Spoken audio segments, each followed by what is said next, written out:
नमस्कार. मी पूजा आपल्या सर्वांचं माझं स्वयंपाकघर अस्सल मराठमोळीचं या यूट्यूब चॅनलवरती खूप खूप स्वागत करत आहे. आज आपण बनवणार आहोत लसणाची चटणी. चला तर मग साहित्य बघून घेऊया. तर लसणाची चटणी बनवण्यासाठी आपल्याला लागणार आहे खोबरं. हे सुकं खोबरं आहे. मी एक अख्खा नारळ किसून घेतलेला आहे. माझ्याकडे गोटा खोबरं होतं. नारळ जो असतो सुकलेला तो पूर्ण एक गोटा होता, तो मी किसून घेतलेला आहे. आणि इथे मी लसूण घेतलेला आहे. लसूण मी एक मोठी लसणाची मोठा लसूण घेतलेला आहे. तर ह्याच्यासाठी तुम्हाला जास्त लसूण वापरायचं आहे. तुम्ही जी लसणाची चटणी आहे म्हणून लसूण जास्त वापरायचं आहे. तसेच इथे मी सुक्या लाल मिरच्या घेतलेल्या आहे. या आपण 7 ते 8 घेतलेल्या आहेत. आपण आपल्याला जितकं तिखट आवडत असेल त्याच्यानुसार तुम्ही लाल सुकी मिरची घ्यायची आहे. व इथे मी काश्मीरी लाल मिरची पावडर घेतली आहे 1 चमचा. चवीनुसार मीठ घेतलं आहे. एक पाव चमचा जिरे, एक टीस्पून छोटा टीस्पून हळद व 1 चमचाभर तीळ मी घेतलेले आहे. चला तर मग सुरुवात करूया आपल्या व्हिडिओला.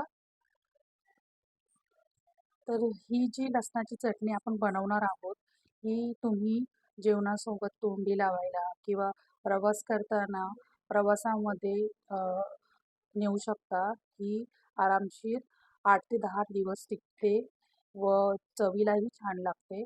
किंवा तुम्ही कशासोबत पराठ्यासोबतही खाऊ शकता व जेवणासोबत तोंडी लावायला सुद्धाही खाऊ शकता. खूप छान टेस्ट लागते हिची.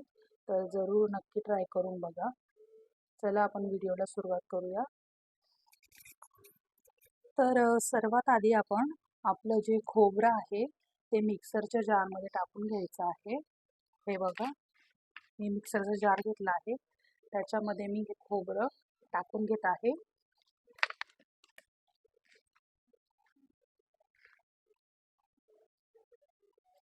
आता आपण मिक्सरच्या जारमध्ये लसूण टाकून घेऊया. लसूण टाकून घ्यायचं आहे.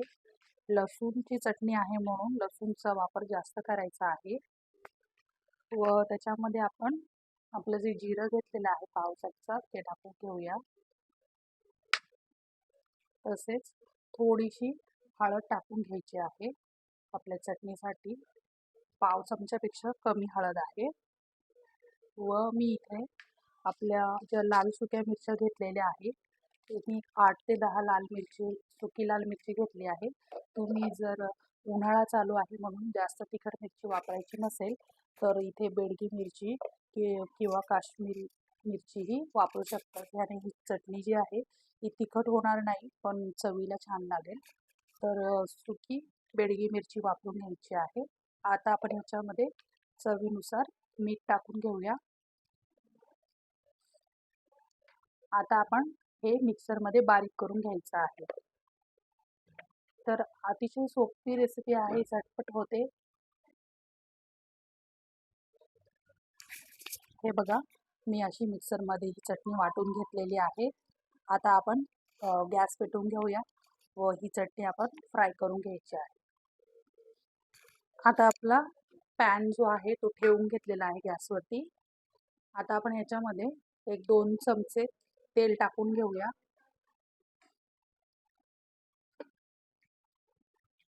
आपलं तेल गरम झालं की आपण त्याच्यामध्ये तेल गरम झालं की आपण ह्याच्यामध्ये आपली जी लाल मिरची पावडर घेतली आहे लाल मिरची पावडर टाकून घ्यायची आहे.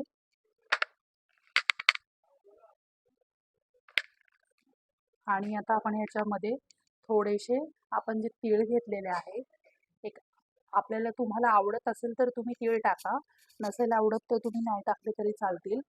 मी एक अर्धा चमचाभर तरी तीळ टाकून घेत आहे. आता ह्याला आपण मिक्स करून घेऊया. तेलात मिरची पावडर परतून झाली, गॅस कमी ठेवायचा आहे, नाही तर मिरची पावडर आपली जळू शकते. मिरची पावडर तेलात परतल्याने त्याला छान चव येते व आपले तीळही छान तेलामध्ये भाजले जातील आणि जी आपल्या चटणीला कलरही छान येईल. आता आपण आपली जी चटणी वाटून घेतलेली आहे ती या तेलामध्ये टाकून घेऊया.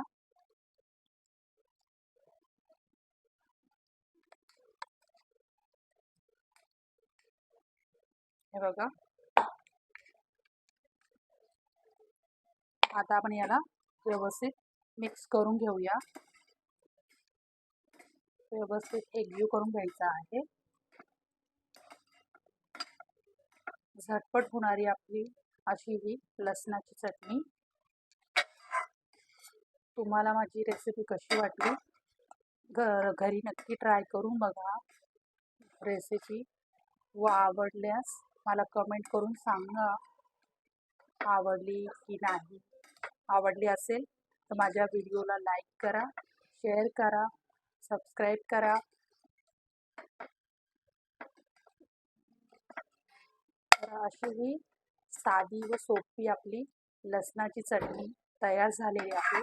आपण याला 2 ते 3 मिनिटं कमी गॅसवरती छान खरपूस परतून घ्यायचं आहे. ही चवीला इतकी छान लागते हिची टेस्ट. तुम्ही जरूर एकदा ट्राय करून बघा घरी, तुम्हाला आवडल्याशिवाय राहणार नाही. हे बघा, खूप छान वास येतो आहे लसणाचा आपल्या चटणीचा. हे बघा, तर अशा पद्धतीने आपली लसणाची चटणी तयार झाली आहे. गावी वगैरे प्रवासात जाताना जर तुम्ही बनवून नेली तर ही 8-10 दिवस व्यवस्थित टिकेल. फक्त तुम्ही हिला व्यवस्थित कमी गॅसवरती व्यवस्थित परतायची आहे. तिच्यामध्ये पाण्याचा अंश वगैरे राहायला नको, मग ती भरपूर दिवस टिकते. हे बघा, आपण आता गॅस बंद करून घेऊया. आपली चटणी तयार झालेली आहे. हे बघा, अशा पद्धतीने आपली खमंग लसणाची चटणी तयार झालेली आहे. तर व्हिडिओ आवडल्यास नक्की लाईक शेअर करा, तसेच कमेंट करून सांगायला विसरू नका. तर आता आपण आपली चटणी जी आहे सर्व करून घ्यायची आहे. मी आपली चटणी सर्व करून घेत आहे. हे बघा, आपली खमंग लसणाची चटणी तयार झालेली आहे.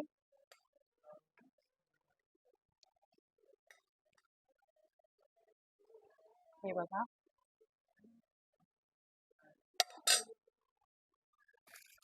अशा पद्धतीने आपली खमंग लसणाची चटणी तयार झालेली आहे. तर आपण बघू शकता आपल्या चटणीला किती छान रंग आलेला आहे तो. हे बघा, खरपूस भाजली गेली आहे, खूप छान कलर आलेला आहे. तर तुम्ही नक्की ट्राय करा ही रेसिपी व तुम्हाला आवडली असेल तर मला सांगा नक्की. पुन्हा भेटूया एका नवीन रेसिपीसोबत. तोपर्यंत नमस्कार.